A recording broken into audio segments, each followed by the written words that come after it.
Welcome, everybody, back to the Box Score Network. We are so excited to have you with us tonight here. We have a full panel on board. We are loaded. It is Mock Draft Monday with an asterisk because you may not be watching this on a Monday, but we're doing it on a Monday, and we are loaded. I think this is our third version now. We each get a handful of teams, and we do the best we can for those teams. If you're listening and you want to rattle us in the comments, feel free. Tell us we're idiots. I don't care. You can also come on my show and do a mock draft with me over on YouTube and show us how wise you are. So you are more than welcome to do that. Hit us up on X. That's at BenPark79. So we would love to have you on over there as well. And you can do a little bit of guest work here on the Box Score Network. Here's our panel tonight. Simon Short from the Simon and Friends podcast. Robertson Byer from Odds on Favorite. Ronan Summers, an old young friend of the network. Peyton Davila, two peas on a pod, one half of the podcast. And Austin Freed from Tricky Takes, who is the Excel expert of all time, especially on this network. Let's get right to it. We're going to jump right into this draft. We're going to keep it moving. The Titans are on the board first. Ronan, lay it on us, man. Ben, the Titans are going to get their quarterback. Brian Callahan needs his guy. They're going to go with quarterback out of Miami, Cam Ward. He's got a big arm. He provides some mobility. He's able to layer the ball around the field fairly well. He's also got multiple arm slots. He's got a pretty good release, good velocity on the ball. So the Titans are going to get their quarterback, hopefully of the future. I love it. I don't think anybody will be surprised if it happens. I do like Cam Ward. Ronan, I'm going to ask you, giving some counsel here to the Titans, would you really want to grab Cam Ward, or if you got a great offer, would you be like, no, we'll trade on back. We'll catch it next year. Personally, Ben, if I were, GM of the Titans, I would have looked into a Sam Darnold or maybe even like a Geno Okay. Smith just to get the ball rolling, and Okay. then maybe try to build some capital, off of that. Maybe try to get a Giants who might be needy for quarterback to trade up for one, sell the farm. Fair enough. Moving on. We're going to move quick here on the first few picks, I think, because I don't think there'll be as many surprises there. The Cleveland Browns are on the clock, led by Peyton Davila, the new GM. Hit us with it, man. Yeah, first off, Ronan, welcome back. I'm glad to see you back in the fold with Box Score. But second off, thank you so much for taking Cam Ward because now we get to have some fun. The Cleveland Browns are going to be trading down to the Carolina Panthers at pick 8. This is going to be a situation where I have both teams, so you guys can decide whether this is fair.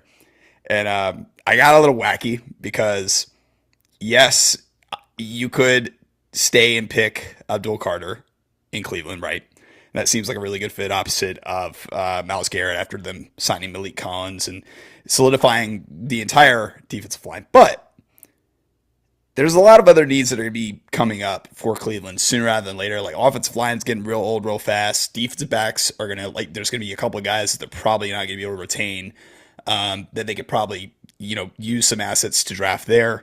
And I think that I cooked, and we're going to do a trade down to number 8. Carolina is going to be trading up to number 2 by giving away the 8th pick, 114th pick, which is their 4th rounder they got from the Jonathan Mingo trade.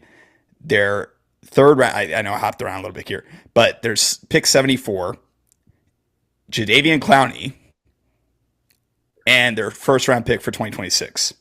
And in return, Cleveland sends them the 2nd overall pick 94 in the 3rd round, and then a 2026 4th round pick. I know there's a lot of picks there. Simon, I don't know if you want me to give you the math and the points and yada, yada, yada, or if you need me to repeat anything. No, But I know you looked at the chart and did the math. What I'm wondering, so Peyton gave a couple of us a heads up about this before the show started, and he was like, "There's a player involved." Okay, great. The Panthers have like one good player, so why is this going to be interesting to the Browns? And you hit me with Jadeveon Clowney. You might as well give me another 5th round pick. I don't know okay, why. I don't know why that matters. the idea here is that the Cleveland staff and the Cleveland front office, this is probably what they would do. They seem to be in a mode where it's kind of they need to succeed sooner rather than later.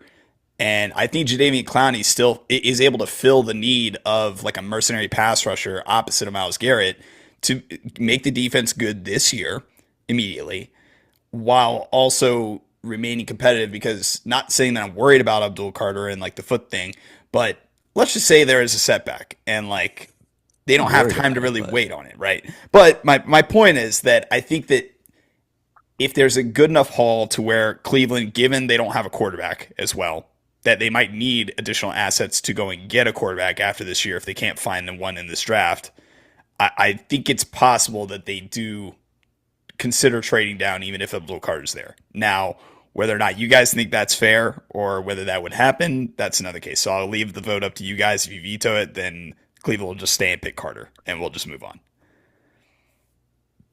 I'll speak. I don't see any problem with Cleveland trading down. I'm just confused on who Carolina's trading up for because this is a lot to go get somebody. Can I tell you who it is? And then you Please can do. it? Yeah, it's Abdul Carter. What if the Panthers want a quarterback next year and they're trading their first round pick next year?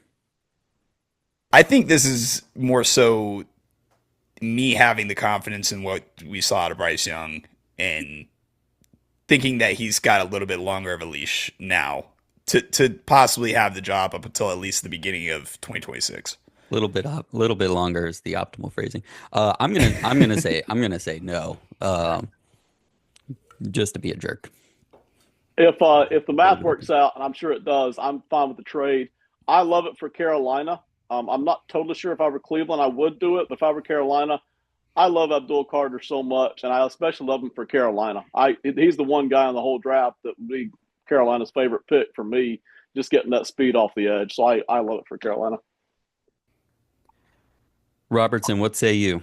We need a majority vote in favor of somebody getting their own two teams to complete a trade. I mean, I will agree with it just to agree with it, but like if Carolina was like a pass rusher away and they had like a decent team already, then yeah, it makes sense. But as they are currently constructed, to me, that's just way too much for one player. But you're saying yes? Come on, man. Jeez. Yeah, Whatever. Well, I mean, the Stay on question business. the Stay on question business. lies it's a bad is- franchise, so the question Yeah, lies: like teams do stupid things all the time. So Are we You might have sold me on that. trying to like mock for? Like, are we trying to say we don't think this would happen? It's unrealistic, or are we saying like it's not fair? Because I don't think it's realistic, but it seems fair if both Fair teams is want what to I'm do thinking. this. oh Yeah, yeah, that's fine. it's a fair That's trade. It's I just a just- stupid. I- I don't think it's a good trade. All right. If you guys want that to be Ronan, what say you? What say you in all this? You know, I'm in the same boat as you guys. It's a little bit unprecedented, but I do think it's fair. So I guess it's a matter of whether you guys want to have fun or not is the real question. I want to have fun. I want to have fun. Well, That's why I want to see here's it the thing: done. the same player is going. Does at the Abdul pick Carter either going way, to the so it doesn't- Panthers rather than the Browns making Yeah, it? I don't know. Abdul player. Abdul Carter's going number 2 regardless, just so we're Right, all yes, clear here. okay. So I say we it's- just okay it, and because it I doesn't. guess it's like necessarily that affect the fantasy rest of the trade in draft. your league where you're like, I mean, I don't like this trade, but you can't actually vote to veto a trade unless it's like an here's the injured thing player versus to a me. starter. To me, this is kind of giving the Will Anderson trade for the Texans, where they kind of out of nowhere, right after they take CJ Stroud second, just go ahead and say screw it and trade up for their franchise pass rusher at number 3. It was the same kind of like we didn't expect that to happen by any means, and yet it did for a team that literally was building from the ground up. So, and I'm not saying that like the Panthers definitely aren't a pass rusher away, like Robertson said, but if they're gonna have the commitment to Bryce Young as a franchise quarterback, then go ahead and find the other guy on the opposite side of the line. It's not like there's been that many cases now where there's been a player traded, yes, but there hasn't been. It's not like it's been that rare for a team to do something like that where they trade future assets for a pass rusher to be their franchise defensive end whenever their team is not in a place to compete immediately. Can you just give me the numbers on the picks on the trade So- again one more time and we'll put this through? Yeah, I'll give you the Carolina picks first. It's 8, 74, 114, and then the first next year, and then Clowney, which I don't know how you want to do that, but Clowney, I can put Clowney in here. oh, well, there you go. You And can't then leave Clowney out. Listen, it's a huge deal. I mean, that's game breaking Well, stuff. here's the thing: it's Just one, give me the it's 1 Browns year. picks. Just give me the Browns. Anyways, picks. all right, we'll move this along. Sorry, this is taking way too long. 94, 2, and then 2026 fourth. And there you I go. don't mind because I'm not the one who has to edit this out. Simon's the one that's got to do all these. I'm leaving all Maybe this that's in. why he's so I mad. want Peyton to flounder as much as possible on air for all of YouTube to see. All the people, all 100% of people that are going to be watching this. I gave you a percentage, not a quantity. It'll be millions around the planet. Okay. So Honestly, everyone's maybe gonna now see because of this. Maybe now because of this. All right. The Panthers. We ready to move on? Yeah, every answer I give from now on is going to be 2 words, and I'll not say anything else. You've used up all your words for the evening, Peyton. It was worth it. I'd do it again. I like it. I like the creativity. That brings us to the New York Giants, sitting at number 3 overall, and Robertson is going to do a little bit of work on them. Robertson. So I will give everyone a final 10 seconds to offer a trade for this pick because, quite frankly, if I was running the Giants, I would trade this pick, like hands down. But I know that's not what they're going to do. But I just want someone to give me a reason to trade this pick as acting as the Giants organization. Any takers? My teams are good. Yeah, my teams are all good right now. Yeah, it doesn't look like anyone's gonna None of trade. mine. So obviously, going to be Shedeur. I do not agree with this pick. I think it's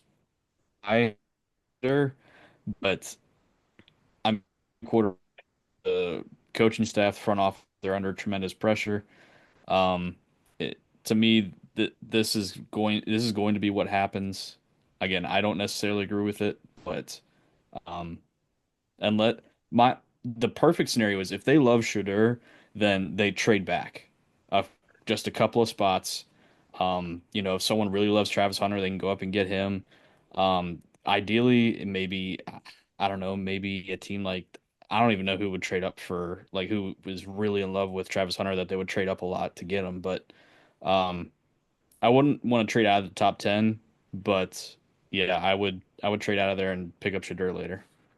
We're off to a rocking start, everybody. Just in case you want a kind of an upkeep on the score, we have Peyton, who's not going to say any more than 2 words the rest of the night. Robertson, who's agreeing just to agree, and who's also making a pick he doesn't agree with. Okay, so I was just about to say that, man. Robertson not staying on any business right now. we're killing it. I do want a serious question though. How many of the panel would draft Shedeur somewhere in the first round at least if you had a team that needed him? Show of hands real quick. Yeah. I got 1, 2, 3, 4, 5. Robertson? I don't see. Okay. Nope, I wouldn't. But the Giants are a dumb organization. They're going to do this. So I mean, All right. So 5 of the 6 of us would draft Shedeur in the first round. All right. That is interesting. Okay. Moving on. The Patriots. Austin, man, give it to us.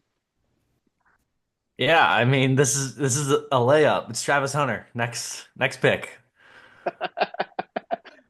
You don't want to explain that in depth, Austin? No, he's my number 1 player. He somehow made it to us at 4. We are running that as fast as we can. I know you don't even like physically run the cards up anymore, I don't think, but I would. Right. Just Yes, because I'm so just to make excited sure. about it. Yes. Yeah. Just to Get your make chain. sure. All right. Patriots get a good player there as well. Travis Hunter is tremendous. Brings me to Wait, the Jaguars. Can I actually Shoot. ask a question real quick? Absolutely, man. We're already off the rails. Why not? Austin, Well, or else. got Christian Gonzalez. Uh-huh.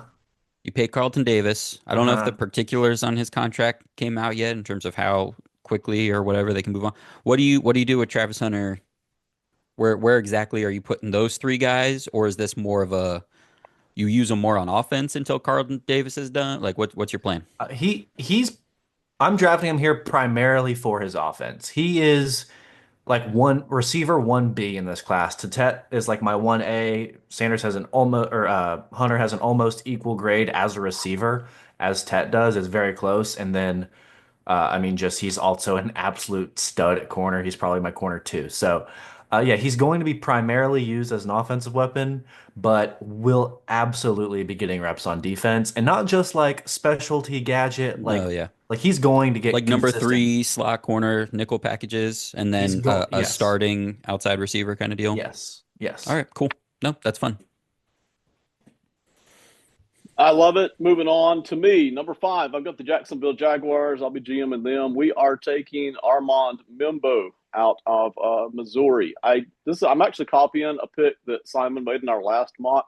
but the more I looked at it, the more I loved it. I'm still not exactly sure where I'm going to put Mimbo. It may be tackle, maybe guard. I may start him at guard for a season, then kick him out the tackle next year. But I just love the tape. I absolutely love the tape. I especially love the run blocking. That's what I really, truly love.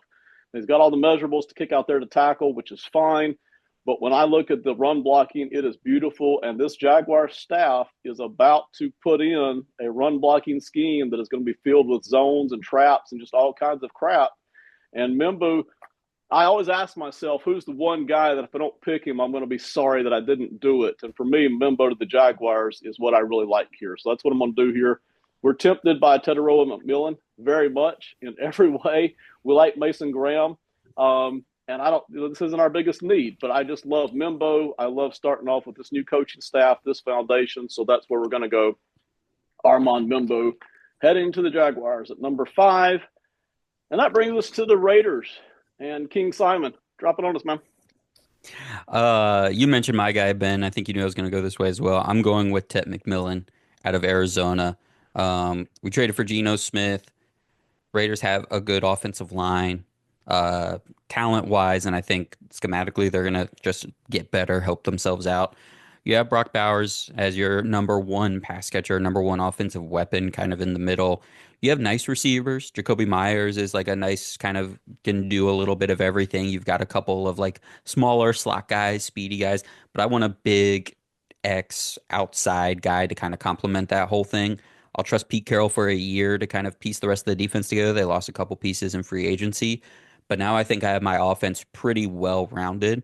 So give me Tet McMillan to play on the outside for the Raiders.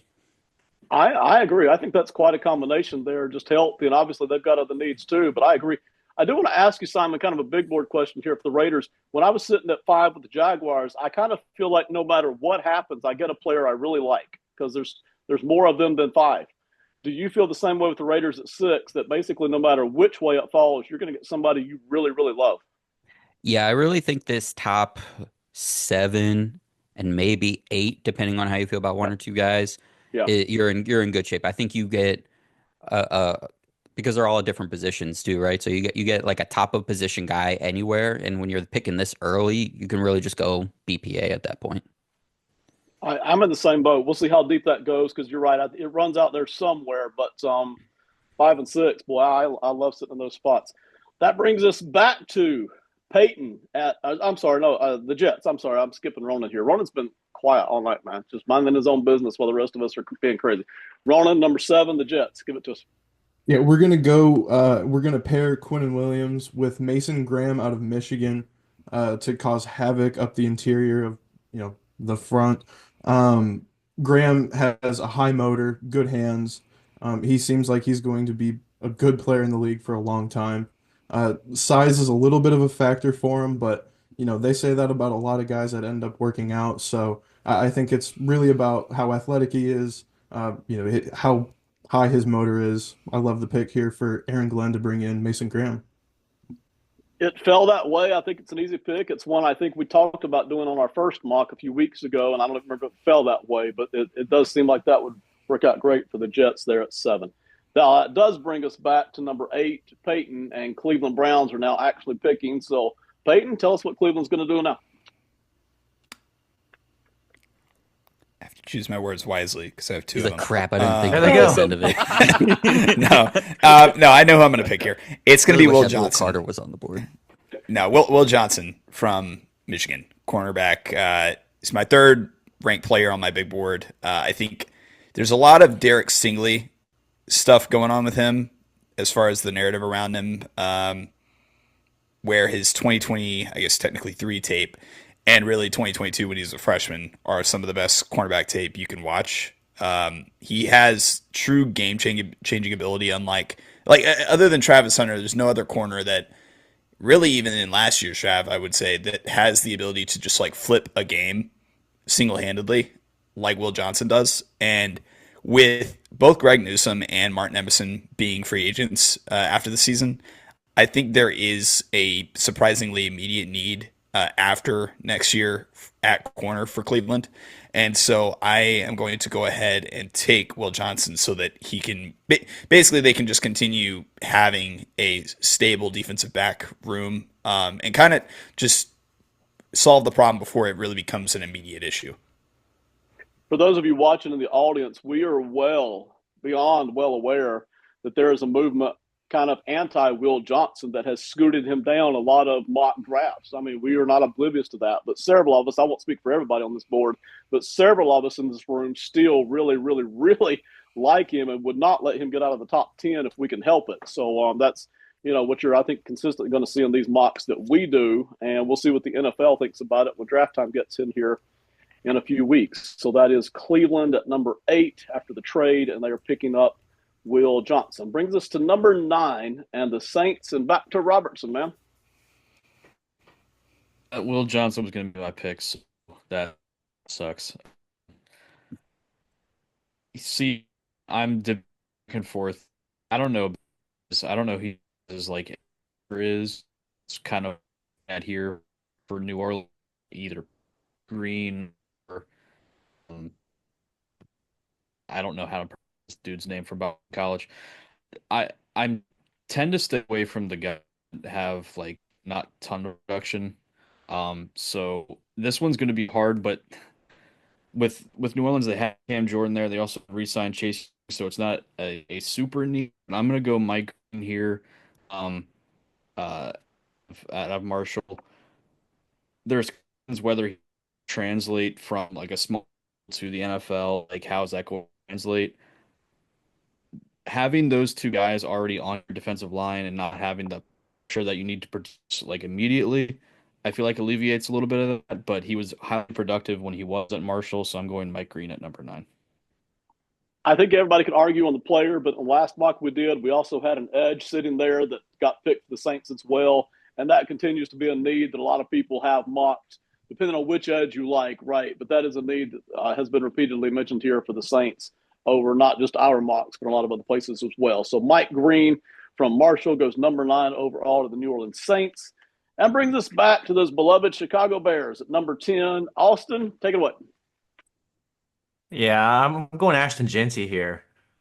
The Bears have clearly kind of shown their hand and what they're going to do. They went out and just got all the offensive line guys in the free agency and the first wave of free agency and also through trades, but during that period. And Ben Johnson's clearly like, hey, I'm just going to try and recreate this Lions offense here in Chicago. And that starts with the line. And then instantly you look at the backs running behind him. And now you've got, they were called, was it Sonic and Knuckles? Sonic and Knuckles were the running back duo of Montgomery and Gibbs. Well, now Swift and Jeanty are going to be whatever version they decide to call themselves. Just, you've got Swift as I guess, more of a home run threat, which Jeanty also is, but, Jeanty is really going to pound the rock consistently and also have the home run plays. He's just a beast, man. He's crazy. I would argue that it's more of a like Dr. Evil and Mini-Me situation going on than Sonic and Knuckles, but yeah, I like it. Show of hands, who thinks Ben Johnson is actually in charge in Chicago, and who thinks it's still the GM? Who thinks it's Ben Johnson still making the calls, or now making the calls? I mean, yeah, that's what it feels like, right? Kind of course correcting here. Not that Pace has nothing. Yeah, Pace. I get that mixed up. Not that he has nothing to do with it, but boy, it feels like Ben Johnson's getting a lot of influence here all of a sudden. So Chicago makes the pick there. Ashton Jeanty does not get out of the top 10 here, going to the Chicago Bears. And that brings us to number 11, which is me and the 49ers. And I got a little called up, but give me there's so many things I want to do here, and I can't do them all. But I'm actually going to go ahead and get one of the Georgia guys here. We're going to go ahead and add Jalen Walker is going to be our pick here coming out of Georgia. I've got several guys I want to do here with the 49ers. I want to do Kenneth Grant. I think Walter Nolan is a great fit, but I kind of hate to grab him this high, to be honest. I like Malachi Starks here. I like Mikael Williams here. I like a bunch of guys here. Half hoping Will Johnson falls out of the top 10. I don't really think that's going to happen. So it is going to be Jalen Walker out of Georgia. We've got needs all over the defense. We have basically sent away 2/3 of our defense. We've got a ton of draft picks here to cover that. And that's what we're going to do. I'm going to do my best, my darndest, to get some good defensive players in here. And I love the Georgia guys. So Jalen Walker is heading to the 49ers, and we've still got a bunch more work we need to do on defense for this draft. It is remarkable. Cowboys, number 12, Simon.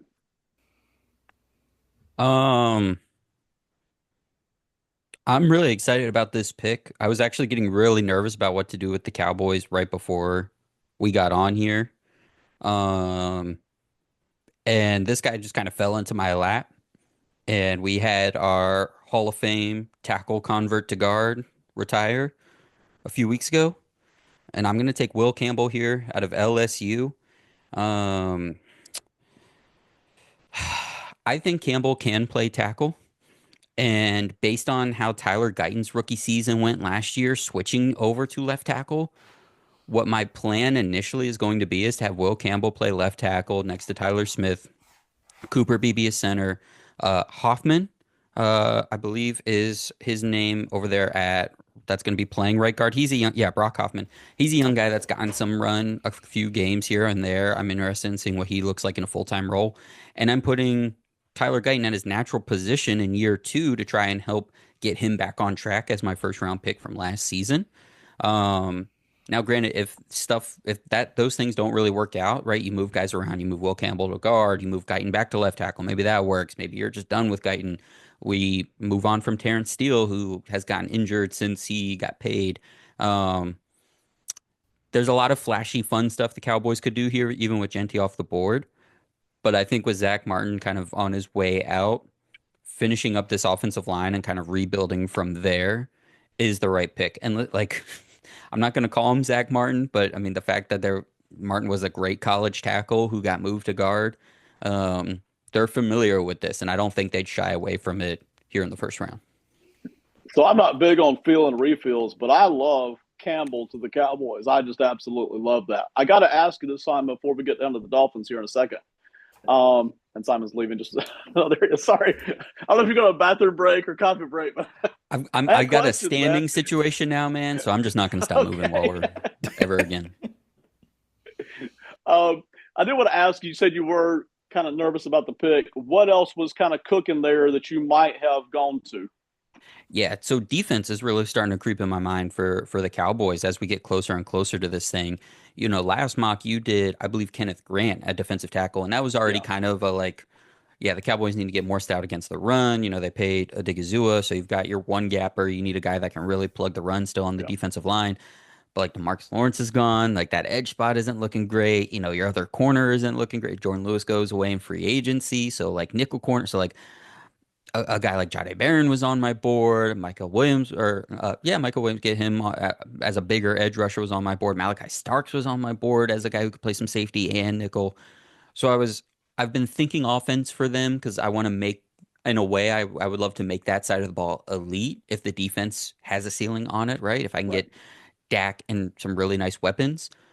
But like defense is really starting to be an issue. But like getting to the offensive line and just making sure that's going to be solid for me this year is makes it easier than deciding between skill guy or defensive player.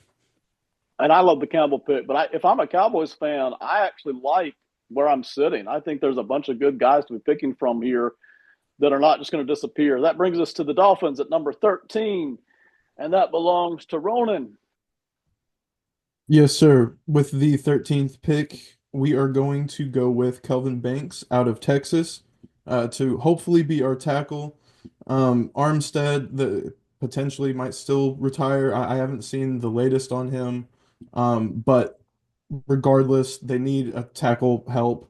Banks he's a better run blocker right now than pass protector, but I think you can develop that, especially in this system. I think he fits well. He's big, he's physical, he's got good hands, good feet. So we're going to roll with Banks here at 13. I love the pick. I encourage the Dolphins to help the offensive line out every time they get a chance. And listen, again, not speaking for everybody on this network, but we do like offensive linemen to a certain degree here. I do think a lot of them are going to go in this draft. I'm not really buying the idea that they're going to disappear out of this first round or even out of the top 10, top 15 is kind of a thing. So Banks to the Dolphins is where we're going. And that brings us back to the Colts and Peyton Davila, who maybe is getting a different. I'm so sorry. I can't see what that is. Oh, it's backwards. I didn't even think about that. Tyler Warren, lock it in. Can't turn it in fast enough. The click of the pen at the end. Yeah, that's great. All right, the Colts. To expound upon it a little bit, yeah, the Colts are taking Tyler Warren. Give no excuses to Anthony Richardson. Give him every weapon. Not only that, but whether it's him or Daniel Jones, whoever the hell the future quarterback for the Colts is, you give them a truly versatile pass catching and also great like run blocking tight end as well, for a run game that is like pretty important to what this offense does. It would be I almost want this to happen solely for the fact that we could have some kind of formation that Steichen schemes up where we have Tyler Warren at tight end, Anthony Richardson and Jonathan Taylor at running back, and Daniel Jones as quarterback. So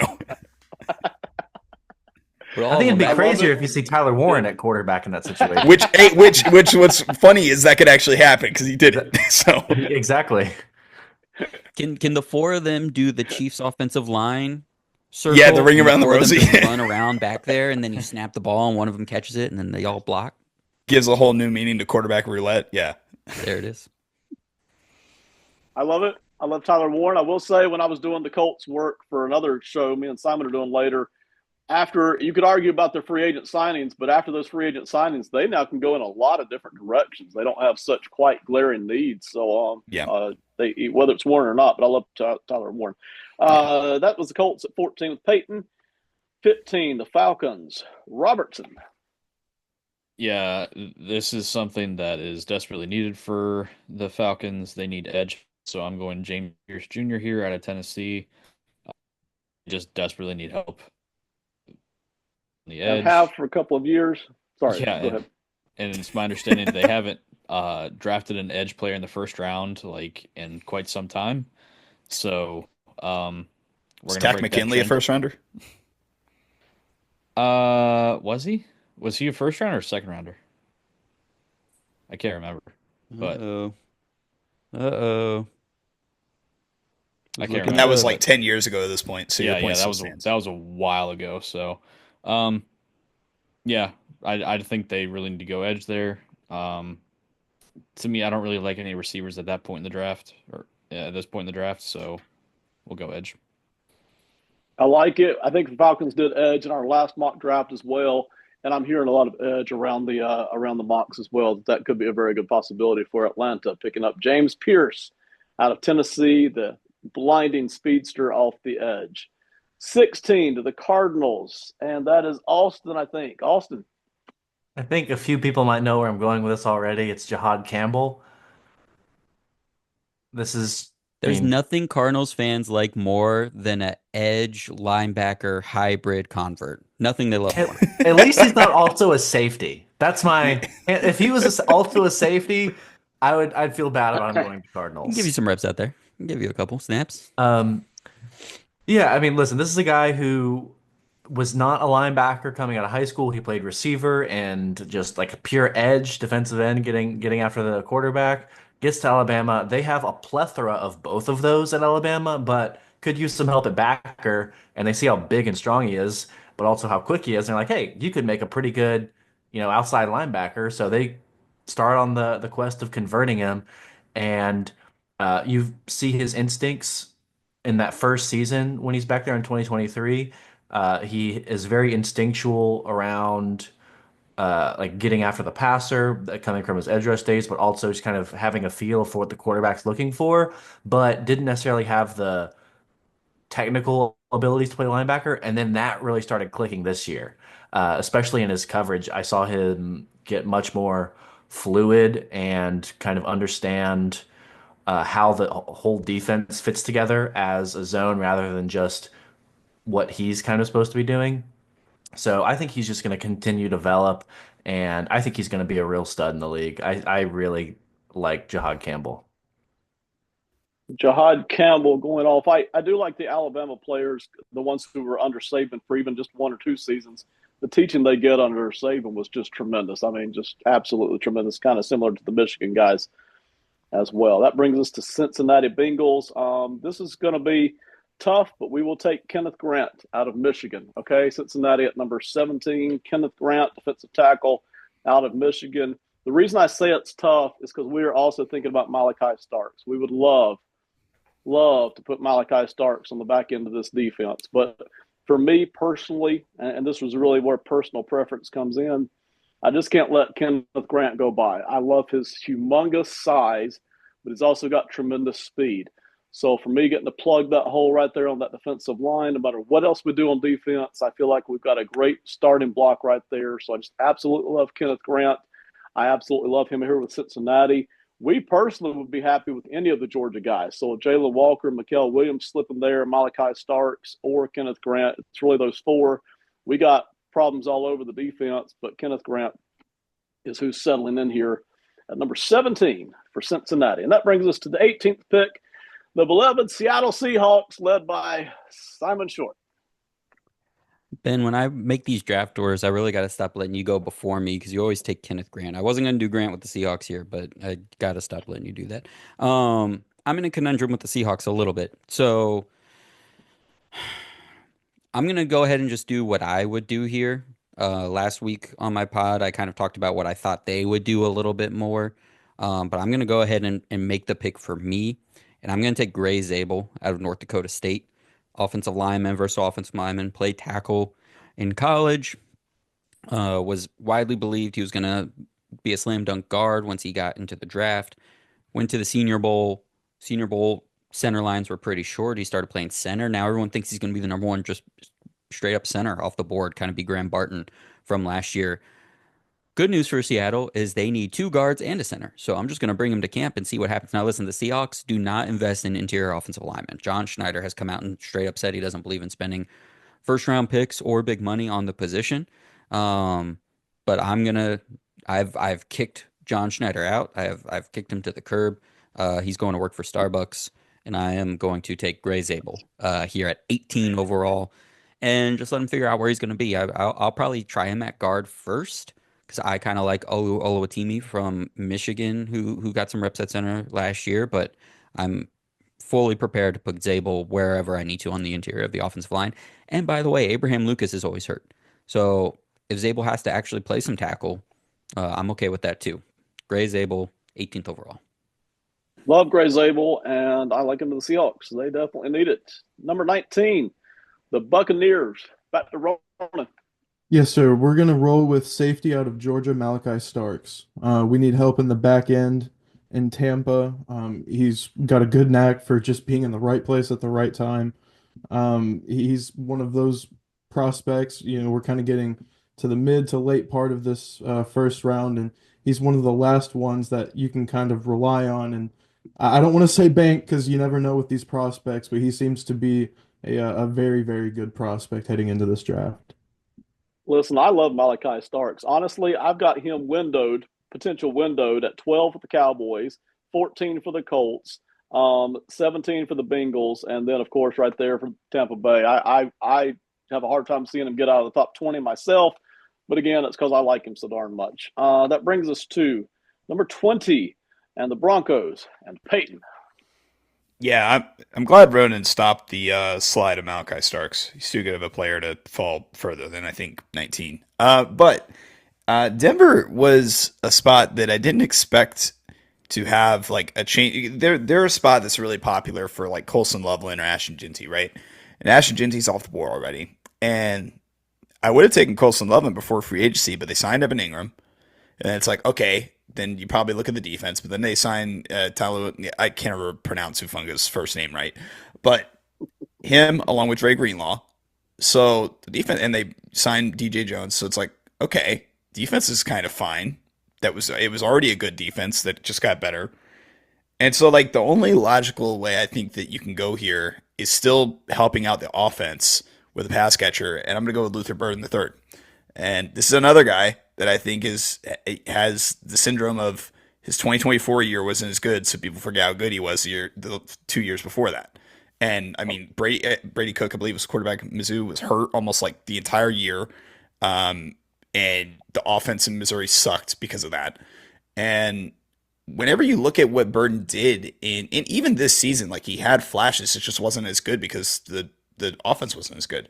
But I think that he has a lot of versatility in a way that a guy like, and I'm not making a direct comp, but like he almost gives me the vibes of like if Cordell Patterson actually became like the player that he was supposed to be, kind of deal, because Luther Burden was used quite a bit in the run game, a lot more than people probably realize at Mizzou.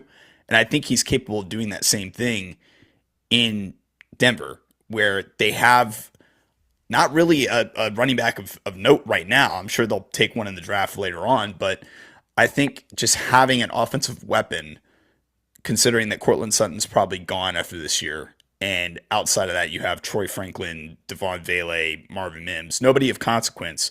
I think you have to have some kind of threat in the passing game out on the outside to really elevate this offense for Bo Nix. I would not be surprised at all if Denver uses this pick on offense at all in any way.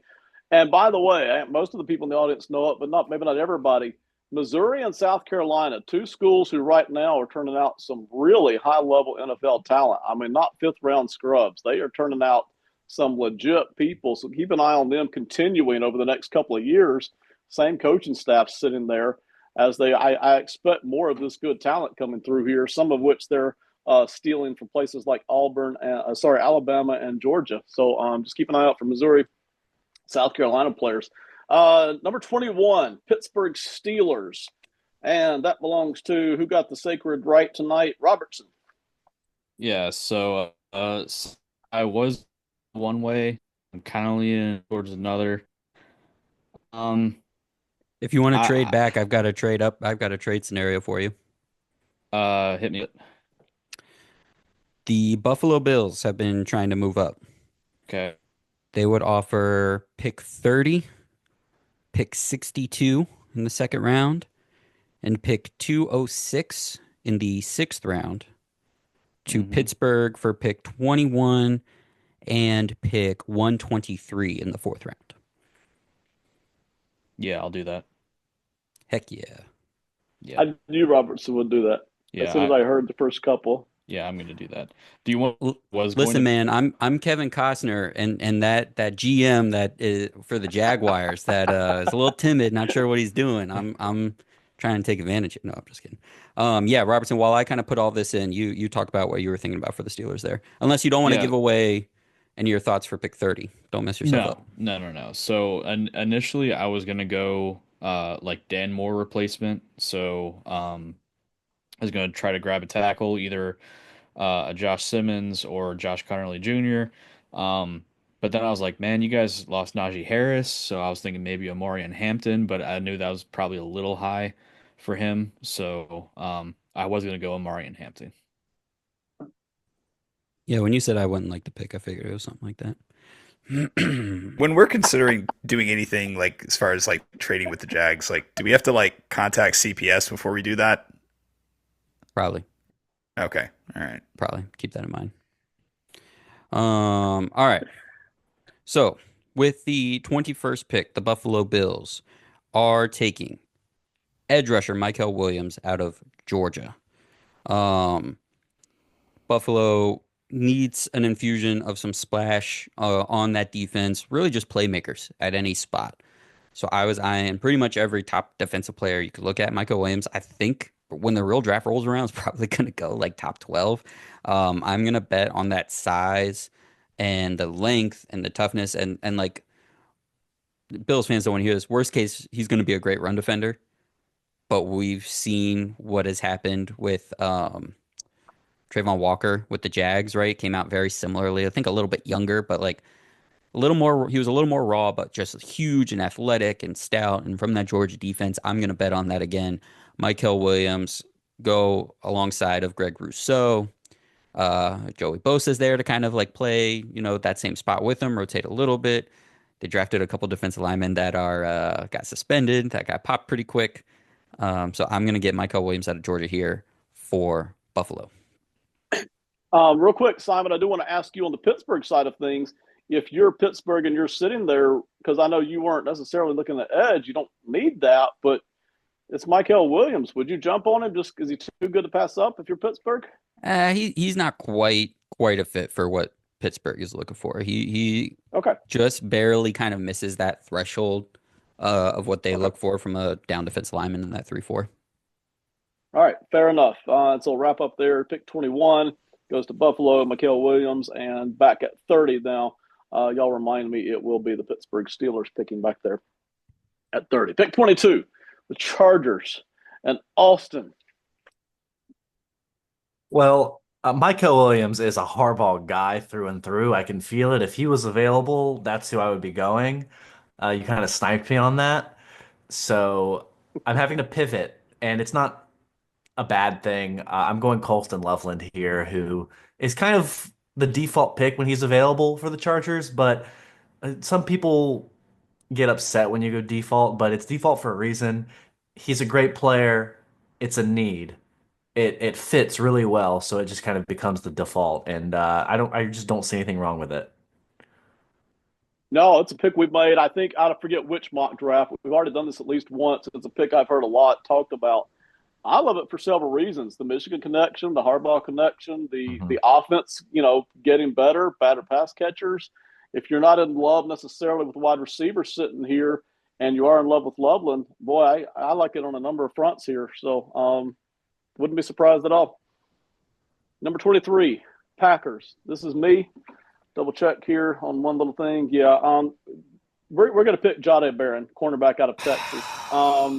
I'm sorry. Who did I snipe there? Everyone is disappointed.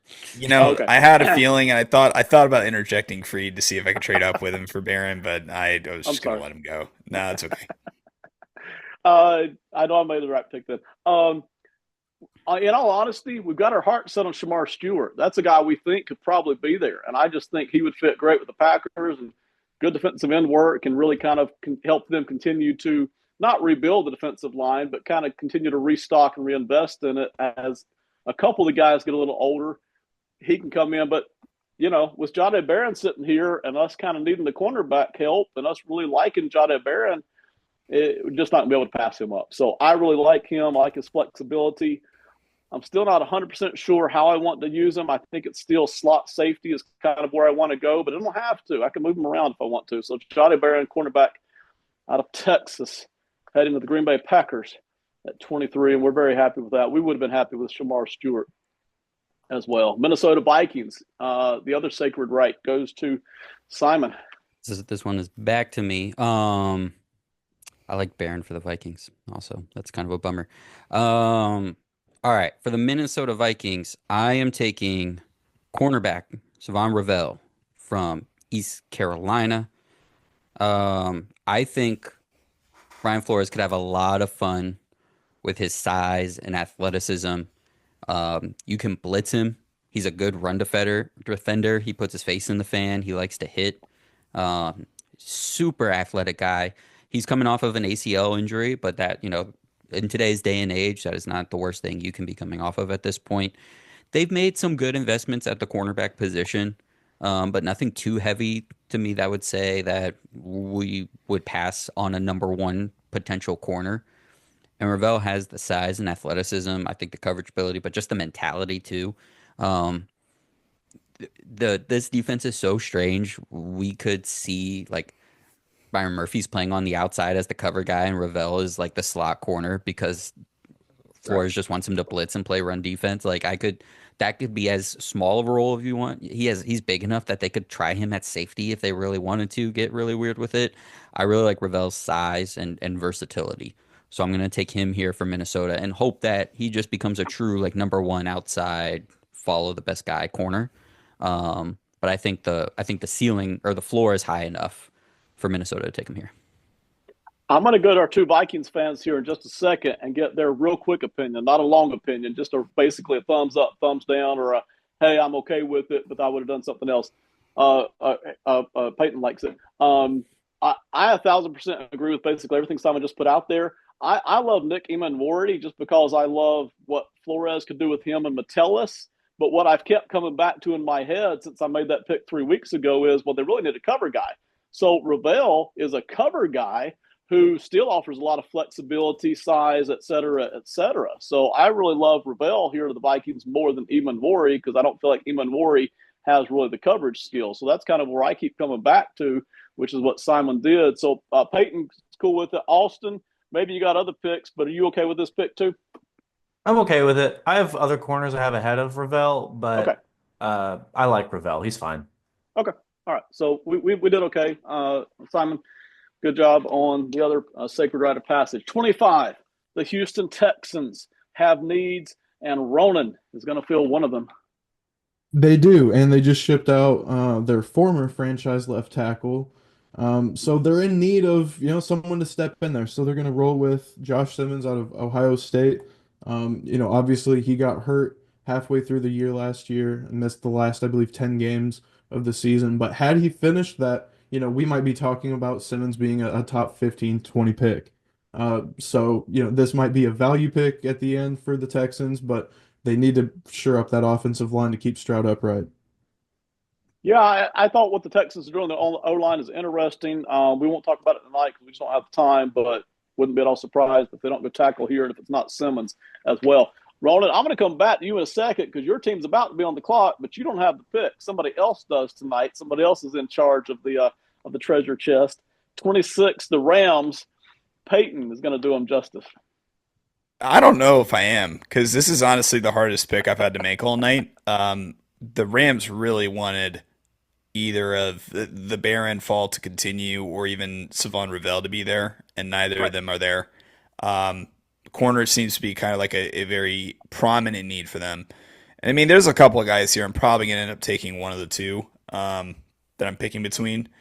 To me, the top two corners left on my board are Azariah Thomas and Darian Porter. Problem is they're two very different players. One of them is like a complete project. The other one's more of a finished product. And I think given the state of the Rams, unless somebody wants to trade up here, I'm probably going to pick Azariah Thomas. I think that makes the most sense. And I think because given what I'm looking at on the board, a lot of the leftover players, yes, you could just take BPA and go like James Pierce, but that makes zero sense considering they already have that plethora of talent on the defensive line. They just signed Poona Ford, so like Walter Nolan doesn't really make sense. You just TJ Sanders. And then pass catching options. If you want to look at tight end, I like Harold Fannin Jr. Do I think he's a first round pick? No. I think he's probably like a high second round pick. And so, unless somebody's going to trade here, I think the pick is Azariah Thomas. All right. The Rams. I might have a trade up if you haven't set it in, Simon. Yep. What do you got? Who are you looking The at? Chiefs would be willing to move up. Okay. Chiefs to the You Rams. can do the math on however. 33 points. That wouldn't take much. Yeah, that'd be. Ronan, do you agree with where the board as the Rams, in-house Rams aficionado, whatever you want to deem yourself? Do you think that the way the board fell, that the Rams would have a lot of trouble trying to figure out what to do here? 100%, because with both of the tight ends off of the board, that definitely makes it even harder. The corners, unless you're in love with one of them, Ravel would have been probably my pick. Yeah, I'm in the same boat. Okay. All right, that pick would probably, or that trade would probably come out to like Kansas City throwing their third round pick 95, and the Rams adding back pick 190. Do Ronan and Sounds Peyton good to agree me. to that? I agree to that. Yeah. Excellent. We will put it in. Ronan, what's your pick going to be? We're gonna roll with Walter Nolan. We need to, Chris Jones is not going to play forever, and Nolan is towards the top of my board personally. It's not a big climb to trade up a few spots for the Chiefs, so they get a heck of a player that probably, if I had to take a shot in the dark, wouldn't be there by pick 31. So I'm gonna roll with Walter Nolan out of Ole Miss. Love it. Chiefs moved up to 26. The Rams slide back to 31. Walter Nolan going to the Kansas City Chiefs. I like that. Him playing alongside Chris Jones, I think would be fantastic for Walter Nolan, especially. Walter Nolan's the big winner there. Chiefs are happy, but Walter Nolan is the big winner getting to play beside Chris Jones right there. And that Spagnuolo defense, yeah, Nolan's very happy. Very happy. That brings us to 27, the Baltimore Ravens, and that is me. And we're taking Tyler Booker, guard, out of Alabama. I am tempted by some of these defensive guys, honestly. Shamar Stewart, I would love to add Shamar Stewart here just to keep adding more defensive players. There's another guy here. Where's he at? Gosh, Shamar Stewart's still on. Yeah, Nicky Manwari. Would love to just throw him into this defense, but I don't necessarily think they need that. Maxwell Harrison would be fine with that. But Tyler Booker, I really want to beef up this offensive line. We did keep our left tackle Stanley, which is fine, but he's getting on up there in terms of age, injury category. So while we've got him for a year or two, I'd love to come back over here and get big Tyler Booker out of Alabama, fill in my interior offensive line spots. So maybe, just maybe, in a year or two, if my left tackle's starting to hurt, I have strength elsewhere on the offensive line, stay ahead of that curve. And we were very happy. Matter of fact, the Ravens were I had a tentative, not sorted out deal in place with the Broncos at 20, where if they wanted to trade back, we would have taken Booker at 20 if the trade price wasn't too much. We just really like Tyler Booker here for Baltimore. Detroit Lions at 28. Austin, man. I think, Austin, this is your last pick, right? It is. I gotta make the All right. best of it. It's a tough situation. What do you give the team that has everything in the Detroit Lions? Yes. There's really not necessarily a glaring need here, which makes it tough. So you just kind of think best player available. And you just mentioned Shamar Stewart, I believe, still on the board, isn't he? Yeah. Yeah. Uh, He's there. yeah, I think that's just where you've got to go. He does also kind of fit the Lions mold of just getting athletes and trusting in your staff to develop them. He is one of, if not the best athlete that performed at the combine. There's a couple guys who didn't perform at the combine Right. who, due to injuries or other reasons sat out, but out of guys who did perform, he might have had my single favorite performance. So I think you just take the talent and hope you can convert him into just an absolute beast to pair with the already pretty good pass rush you've got. Austin, I agree. I actually, a lot of years, I don't like the back end of the first round if I'm some of these teams. I actually like it for Detroit because they don't have a lot of needs, as you said. I would love to get them an edge rusher. And if it's not Shamar Stewart, let's say he's already gone, I think they still have their choice of a couple of pretty good players sliding down to them or just speed at edge that they can go with. So I like what the Lions are going to have here on all the mocks I've come across. So I like it. I think it actually does fit a need too. I mean, because like right now, opposite Aiden, it's like Marcus Davenport and I mean Josh Pascal's fine, but Shamar Stewart is a totally different animal. Mhm. That if you He fit is. him across the other side of the line from Aiden, No, it's game over. It's not a need, but it is an upgrade. Like you're definitely Significant, yeah. yeah, it's you're making a big upgrade, but it wasn't like a hole that needed to be filled. Yeah. Number 29, the Commanders. Robertson, you get to handle your own team tonight and do it right, man. Yes, sir. I will be listening. So here's my philosophy on this. I still think that the Commanders are on Trey Hendrickson. I don't know that 29 that they trade away 29 to do it, but regardless whether they trade away 29 or whether they trade away their second round pick, they're gonna trade back this pick. They have 5 picks in total for the entire draft, and I think that there's too many holes, and we're a very old team currently that they want to get younger. So I will definitely listen to trades. Ben, I know San Francisco at one point was Yeah, interested in getting we're back in the in. first round. So we're sitting there at 43 overall. And Simon, if you don't mind working out the math, we're happy with making a trade here from 43 up to the Commanders at 29. I don't think that's going to be hugely expensive in our minds. and there was a guy here that we like. So if Robertson, if you're okay with that.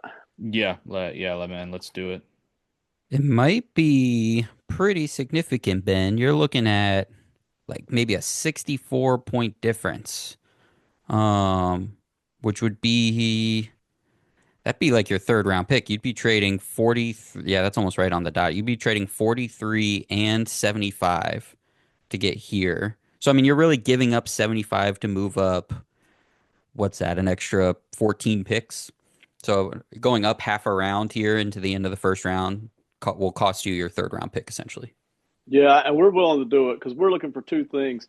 We're looking for difference makers and we're looking for depth. Well, we've got a ton of picks, so we're covered on the depth side of things.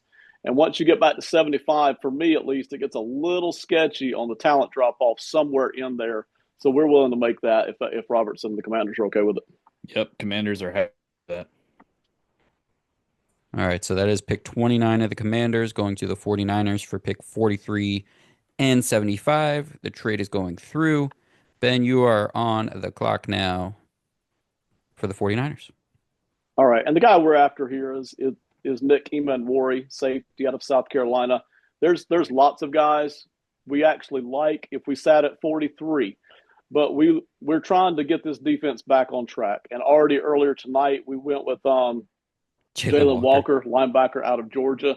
So getting to add Nick Emmanwori on the backside, again, we got more holes that we're going to fix in one dadgum off season. But with all these picks, we now feel like we have not one but two kind of plus side difference makers in the first round. So we're very happy that he's sitting here. And there were a couple of other defensive guys that had that drop. I mean, goodness gracious, if Shamar Stewart had been sitting there, we'd have double dipped on defensive line, man. So we're very happy here. That brings us back to 30, and that no longer belongs to Buffalo. It belongs to Pittsburgh. And I don't remember who had Pittsburgh. So that is back to Robertson. I got Pittsburgh. Lay it on us, Robertson. So I know I'm going to take Simon off here. I'm going to Marion Hampton here. I feel Pittsburgh really going to do. I feel like the pick could be used where to either bolster up either side of the trenches, but you guys have invested a lot in offensive line. I feel like you can do more on the offensive line, but Marion Hampton is where I'm going here. I actually have no problem with Hampton going in the first round or with Hampton going to the Steelers. It just made me laugh that Simon and running back, because Simon's not a fan of running backs to a certain degree, especially Robertson did that extra twist of the knife too, because he was like, you probably need to upgrade your offensive line, but here's the running back anyways. Thanks, man. Can't wait to see him rush for 1,035 yards across 17 games 4 years in a row and then get signed elsewhere. Can't wait. I'm really excited. Appreciate it. Yeah, I know you love it. Oh my gosh! Your third round pick to do that. They got an extra pick. All right, whatever. We started off the rails. We're going to end off the rails. It is next. I think the Rams. And who's got the Rams again? I've lost track of because we did a trade, right? That would be me. Okay, Peyton. And I can use as many words as I want because I have the Eagles too. So good luck. Be careful, I can mute you.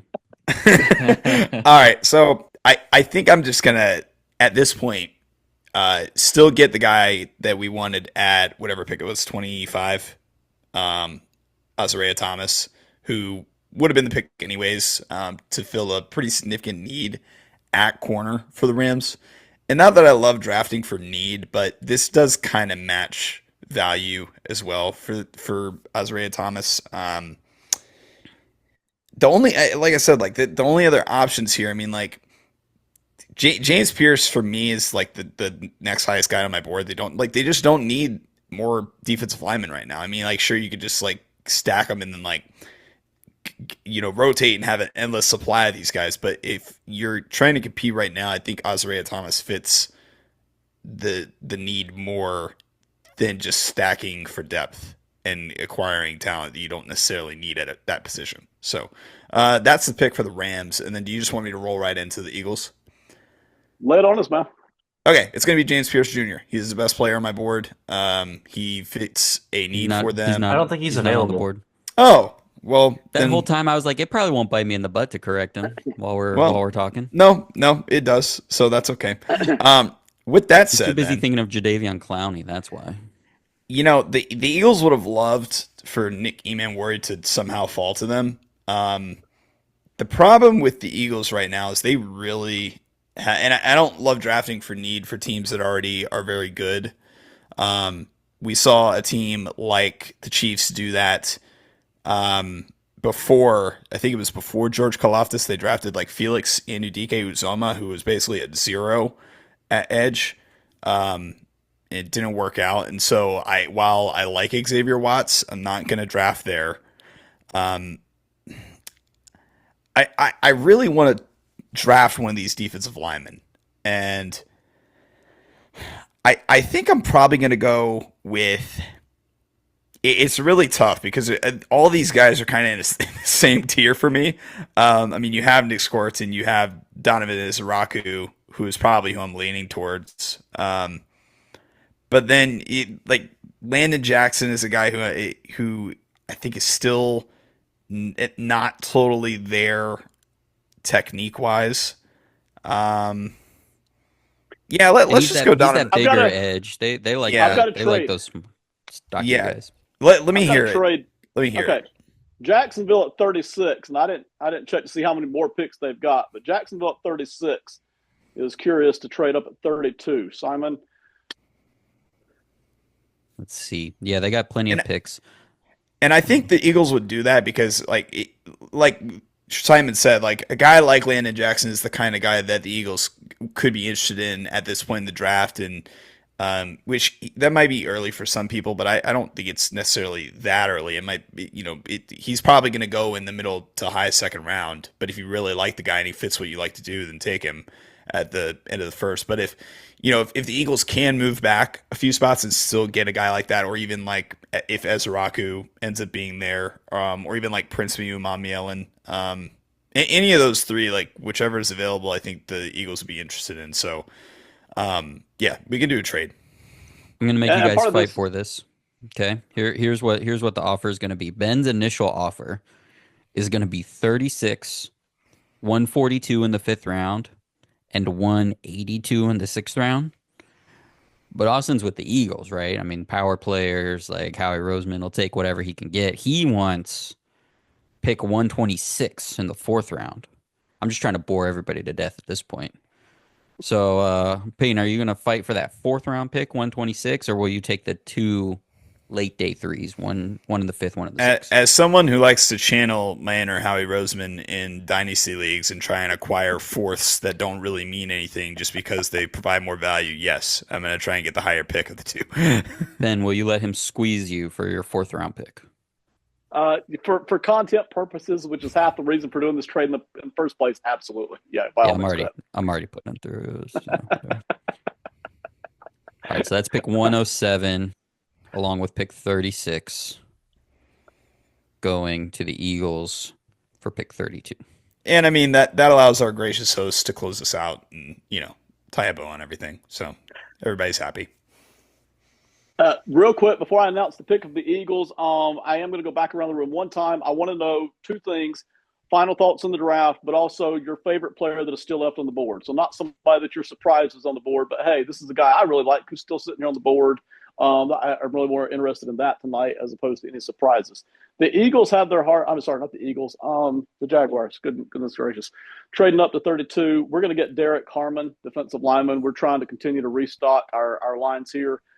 There are other defensive tackles I like here. We didn't necessarily have to trade up to get Harmon, but we just like him better overall. So with him still sitting here, we kind of a little worried that somebody else may grab him. So we're going to go ahead and just move up, pay that price tag. We get Derek Harmon to go with the pick we made earlier, which was Armand Membo out of Missouri. So that'll be the pick there. Robertson, we haven't talked to you in a while here, so give me final thoughts on the draft real quick and one player that you really like who's still sitting on the board. Yeah, I mean, overall draft, I mean, there were some trades, but obviously, especially top half of the draft, I think there's going to be a lot more trades. Guy that I still like on the board, Josh Connerly Jr. I think he's an offensive lineman that's plug and play, no matter where you want to play him. Um, Obviously he does have a couple of issues, but I think I mean, he's a big physical guy. Um, and honestly, like if he's still sitting there when Washington were to choose, like in this scenario at 43, like we don't necessarily need tackle right now because we just made a huge acquisition. But man, he would be hard to pass up. Love it. Roland, final thoughts and one player. I really liked how the board fell. I think a lot of the picks make a ton of sense. As far as a guy that I like that we didn't get to, I'd have to go with Egbuka out of Ohio State, the receiver. I just feel like he's kind of again, I don't want to say a sure thing, but he seems kind of like a JSN type of prospect where you kind of know what you're going to get with him. You know how he's going to fit into offenses. He might not be that number one, that true number one guy, but he's going to be a heck of a complementary piece if he ends up going to the right spot. Peyton, final thoughts and one player. Yes, well, the biggest surprise was apparently to me it was that James Pierce Jr. wasn't available at 32. But aside from that, I think that like the guy that is left on the board that I'm surprised didn't go was probably TJ Sanders, and I think that he was the best defensive lineman on that South Carolina team that had a ton of good defenders. Between Eman Worry and Demetrius Knight, even like other guys on the line, I think he's probably the best. He could end up being the best defender of all those guys. And I think that he's being overlooked because of the other talent that was on the team. Maybe Yeah.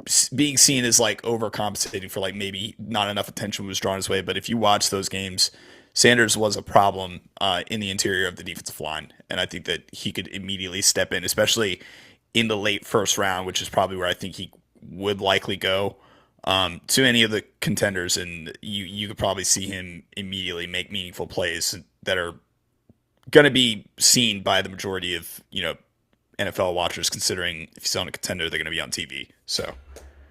I'll say it again, South Carolina football, they've got some serious talent rolling through here, not just in this draft, but coming up. So go check them out. Austin, final thoughts and one player, man. Yeah, I thought as a group we did really well. There's only one pick that I like really dislike. All the other 31, I think, are all really solid, if not fantastic picks. I won't elaborate on which one that is. You're welcome to go back and watch my facial reactions to every pick to see what it might have been. I'm not going to say who. I know it's not mine because he would have called it out during the episode. No, feel free to scrub back through the face cam and see where I kind of shuddered the most. Give us another view, everybody. Exit out. Log back in. Yeah. Reload the page. Do it on your phone next time. Whatever it takes. I thought it was great. I think the biggest surprise to me was just the receivers in general. Abuka, absolutely, but also Matthew Golden is going in the first round. Like, there's just not a world in which Matthew Golden's not a first round receiver. And I personally have Alec Ironmanner up there as well. I think all three of those guys are first round receivers. Ironmanner maybe is kind of more fringe, but yeah, I think the receivers falling is my biggest shock. Simon Short, any final thoughts on anything tonight, whether it's network related, draft, and then your guy that you still like here?